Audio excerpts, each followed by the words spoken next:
ஐந்து கரத்தனை ஆனை முகத்தினை இந்தின் இளம்பிறை போலும் ஈற்றனை நந்தி மகந்தனை ஞான கொழுந்தினை புந்தியில் வைத்தடி போற்றுகின்றேனே.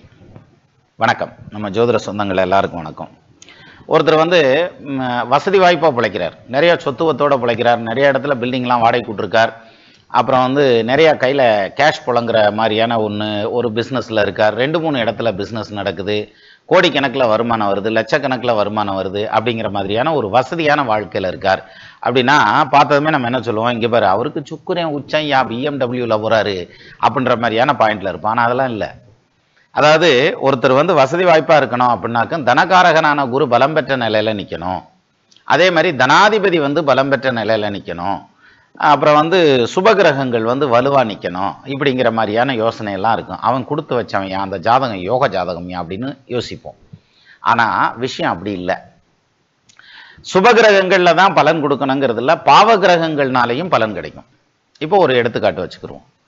தனுசு லக்னத்துக்கு 2ஆம் பாவாதிபதி யாரு? சனி.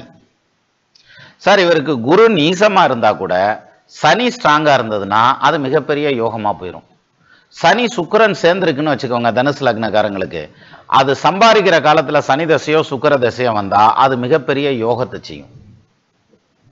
இப்போ இது மாதிரி இப்போ சனி பாவ கிரகம் ஆயிட்டார், அதனால அவர் பலன் செய்ய மாட்டார், அல்லது சனி 2ஆம் இடத்துல இருக்கார், கல்யாணம் லேட் ஆகும், இப்படிங்கிற மாதிரி இது தனி பாயிண்ட். அதாவது பொருளாதாரத்தை பொறுத்த வரைக்கும் அந்த சனி மிகப்பெரிய அளவில் யோகத்தை செய்வார்.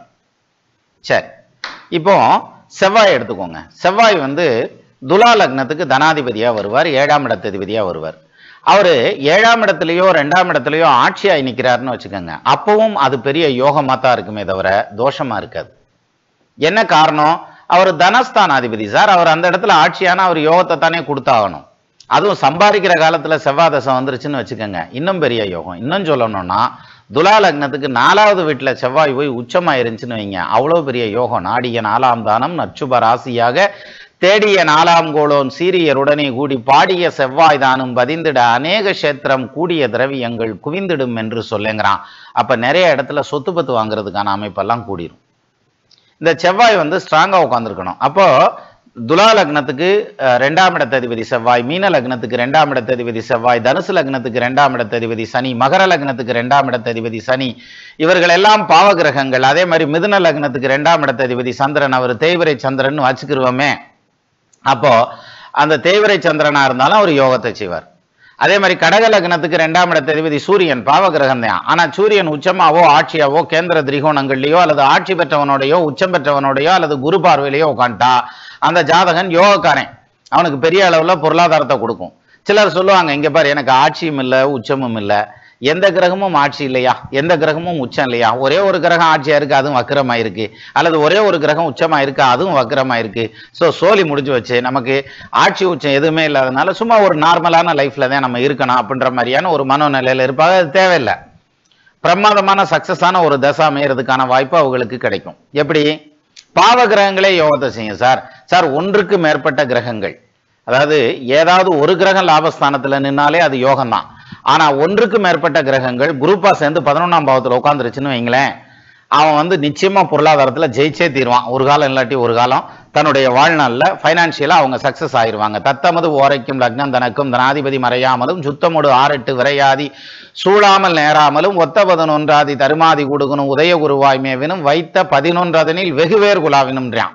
அப்போ 11ஆம் பாவத்தில் குரூப் ஆஃப் பிளானட்ஸ் உட்காந்துருந்துச்சுன்னா, அது குரூப் ஆஃப் பிளானட்ஸுங்கிறது ஒரு 10 கிரகம் சேர்ந்து உட்காரணுங்கிறதெல்லாம் ஒன்றும் இல்லை. சரியா?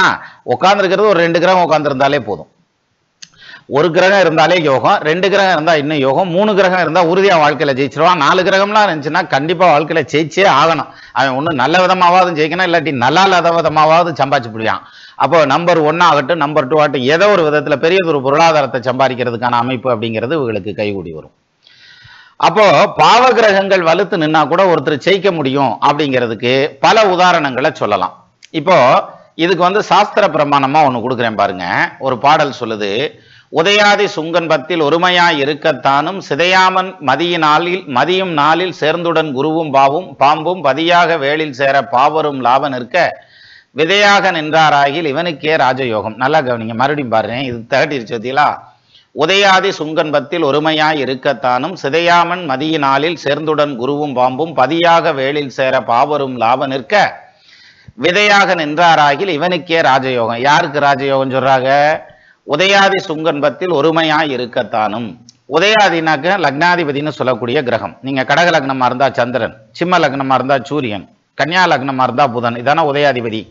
அந்த உதயாதிபதி சுங்கன்பத்தில் ஒருமையாய் இருக்கத்தானும் லக்னாதிபதியும், அது எந்த லக்னாதிபதியா இருந்தாலும் சரி, சுக்கிரனும் ஒன்று சேர்ந்து 10ஆம் இடத்துல உட்காந்துருக்கணும். இப்போ ஒரு டவுட் வரும்.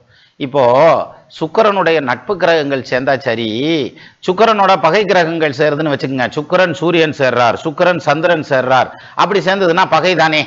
அப்படின்னாக்க இந்த இடத்துல பகையை பத்தி பேச வேண்டியதில்லை. இங்க ஃபைனான்சியல் சக்சஸ் வருமா அந்த ஜாதகத்துக்குங்கிறதே மேட்ரு. அப்ப இங்க என்ன கொடுத்துருக்காங்க? உதயாதி சுங்கன்பத்தில் ஒருமையாய் இருக்கத்தானும். உதயாதிபதியோட சுக்கிரன் ஒன்று சேர்ந்து 10ஆம் இடத்துல போய் உட்கார்ந்திருந்தால், அடுத்தது சிதையாமன் மதியினாலில் சேர்ந்துடன் குருவும் பாம்பும். குருவும் ராகு அல்லது கேதுவோட சேர்ந்து சந்திரனுக்கு 4ஆம் இடத்துல அல்லது 7ஆம் இடத்துல இருந்தா போறோம். இப்ப பாருங்க, சந்திரனுக்கு 4ஆம் இடத்துல நின்னா கூட ஓகே. சந்திரனுக்கு 7ஆம் இடத்துல பாம்பு கிரகத்தோட குரு நிக்குதுன்னு வச்சுக்கோங்க. சந்திரனுக்கு 7ஆம் இடத்துல ராகுவோட குருன்னா சந்திரனோட கேது இருக்குன்னு அர்த்தம். சந்திரனுக்கு 7ஆம் இடத்துல கேதுவோட குருன்னா சந்திரனோட ராகு இருக்காருன்னு அர்த்தம். அப்படித்தானே கணக்கு? அப்போ சந்திரனோட பாவகிரகங்கள் இருந்தா கூட பரவாயில்லை. மதிக்கு 4ஆவது வீட்டுல, சந்திரனுக்கு 4ஆவது வீட்டுல குருவும் பாம்பு கிரகமும் சேர்ந்து நின்னால், 4ஆவது வீடு மட்டும் இல்ல, சாரி 7ஆவது வீட்டுல சொல்லிட்டு இருக்கேன், 7ஆவது வீடு பிளஸ் 4ஆவது வீடு, ரெண்டு வீட்லையும். இது ரெண்டையுமே இதுல நோட் பண்றாங்க பாருங்க. அதாவது உதயாதி சுங்கன்பத்தில் ஒருமையாய் இருக்கத்தானும் முதல் பாயிண்ட் ஓகே. அடுத்தது இது இல்லைன்னா கூட பரவாயில்ல, இது முதல் வரியில சொன்ன இந்த கிரக அமைப்பு இல்லாட்டியும் பரவாயில்ல. சிதையாமன் மதியினாலில் சேர்ந்துடன் குருவும் பாம்பும் பதியாக வேளில் சேர, அதாவது 4ஆம் இடத்துலயோ அல்லது 7ஆம் இடத்துலயோ சேர்ந்து நிக்கணும் அப்படின்னு சொல்றார். எது? குருவும் ராகுவும் சேர்ந்து நின்னுச்சுன்னா பாபரும் லாப நிற்க. ஒருவேளை இந்த காம்பினேஷன் இல்லைன்னா கூட பரவாயில்ல, பாவ கிரகங்கள் லாபஸ்தானத்துல போய் உட்காந்துருக்கணும். இங்க பாருங்க 3 செட்டப் சொல்றாங்க. ஒன்று என்ன, ஃபர்ஸ்ட் பாயிண்டே வலுவான பாயிண்ட், லக்னாதிபதி சுக்கிரனோட சேர்ந்து 10ஆம் இடத்தில் நிற்கணும். உதயாதி சுங்கன்பத்தில் ஒருமையாய் இருக்கத்தானும் சிதையாமன் மதியினாலில் சேர்ந்துடன் குருவும் பாம்பும். குருவும் பாம்பு கிரகம் சேர்ந்து சந்திரனுக்கு 4ஆம் இடத்தில் அல்லது 7ஆம் இடத்தில் உட்காந்துருக்கணும். இந்த 2 கண்டிஷன் ஓகேவா? இப்ப 3வது கண்டிஷனுக்கு போவோம். விதையாக நின்றாராகில் இவருக்கே ராஜயோகம்ன்றான். அதுக்கு முன்னாடி பாவரும் லாப நிற்க. அது என்ன பாவரும் லாப நிற்க அப்படின்னா, பாவகிரகங்கள்னு சொல்லக்கூடிய இயற்கை பாவகிரகங்கள்னு சொல்லக்கூடிய சூரியன், செவ்வாய், தேய்விரை சந்திரன், ராகு, கேது, இது மாதிரியான கிரகங்கள், ஏதாவது பாவ கிரகங்கள் லாபஸ்தானத்துல நின்னாலும் அவர்களுக்கு யோகத்தை செய்யும். இங்க பாவ கிரகத்தினால யோகத்தை செய்யும். சார் குரு முழு சுவர்னு சொல்றோம், அந்த குருவோட பாம்பு கிரகம் சேர்ந்தாலும் யோகத்தை செய்யும். இப்ப குரு கேது சேர்ந்துருச்சு, அவன் கெட்டு போயிருவான், கடனாளி ஆயிருவான் அப்படின்ற பாயிண்ட் இங்க செல்லாது. அதே மாதிரி குரு ராகு சேர்ந்துருச்சு, ரொம்ப அரகண்டா போயிடுவான், அல்ல சொத்த புறா வித்து தின்னுடுவான் அப்படின்ற மாதிரியான பாயிண்ட் இங்க செல்லுபடி ஆகாது. சரியா? அவர் என்ன சொல்றாரு? குருவும் பாம்பு கிரகமும் சேர்ந்து சந்திரனுக்கு 7ஆம் இடத்துலயோ சந்திரனுக்கு 4ஆம் இடத்துலயோ நின்னுச்சுன்னா அது யோகம்னு எடுத்துக்க.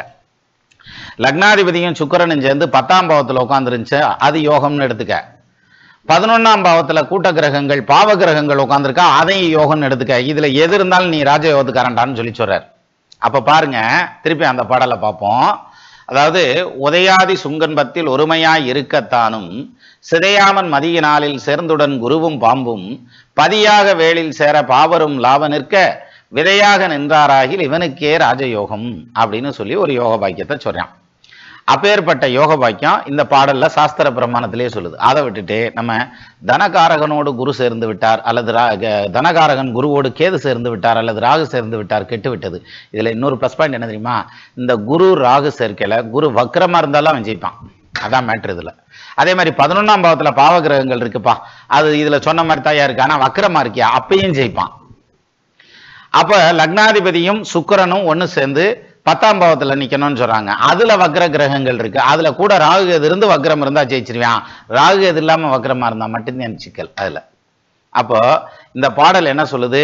பாவ கிரகங்களால் யோகம் பெறுவான் ஒருவன் அப்படின்னு சொல்லுது. உதயாதி சுங்கன்பத்தில் ஒருமையாய் இருக்கத்தானும் சிதையாமன் மதியினாலில் சேர்ந்துடன் குருவும் பாம்பும் பதியாக வேளில் சேர பாவரும் லாபன் இருக்க விதையாக நின்றாராயில் இவனுக்கே ராஜயோகம். அப்போ உங்களுக்கு ஆட்சி பெற்ற கிரகம் இல்லை, உச்சம் பெற்ற கிரகம் இல்லை, அல்லது வக்ரம் பெற்ற கிரகம் தான் இருக்குது, அல்லது உச்சம் ஆகி ஆட்சி ஆகி வக்ரமாகி போனார், ஒன்றும் கவலைப்படாதீங்க. நீ பணக்காரன் ஆகணும், கோடீஸ்வரன் ஆகணும்னு உன் தலையில் எழுதி இருந்துச்சுன்னா நிச்சயமாக ஆவையான்னு சொல்கிறாங்கல்ல, அது மாதிரியான அமைப்பு தான் இந்த பாடல் வந்து நமக்கு எக்ஸ்பிளைன் பண்ணுது. அப்போ பாவ கிரகங்களாலும் யோகம் வருங்கிறத புரிஞ்சுக்கணுங்கிறதுக்காக தான் இந்த பாடல். மீண்டும் நம்ம இன்னொரு பதிவில் சந்திக்கலாம். நமது நண்பர்கள் ஆள் போல் தழைதழைத்து அருகது போல் வேரூன்றி மூங்கில் போல் கிளை கிளைத்து முதியாமல் வாழ்ந்திருக்க வாழ்கவென வாழ்த்தி அமைகிறேன். வணக்கம்.